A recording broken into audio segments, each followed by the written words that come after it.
Dalawang individual arestado sa paglabag sa Republic Act 10643 o Graphic Health Warning Law.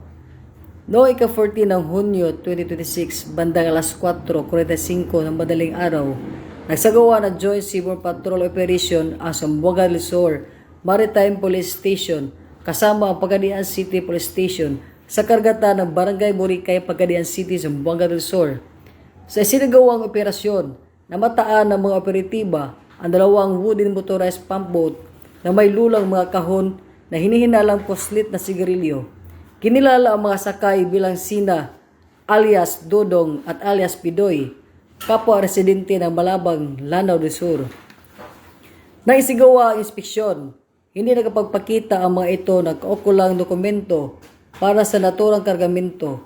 Natukoy din na ang mga sigarilyo ay walang graphic health warning, dahilan upang sila ay arestuhin dahil sa paglabag ng Republic Act 10643. Nakumpiska mula sa mga suspect ang dalawang motorized pump boat at iba't ibang brand na hinihinalang illegal na sigarilyo na may kabuuang tinatayang halaga na 1.1 million pesos.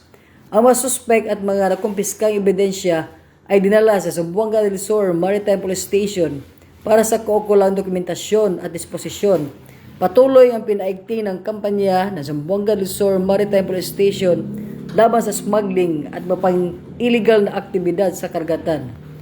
Ito po si Police Corporal Micah Palmero Salat, ang inyong PNN correspondent. Magandang araw sa ating lahat.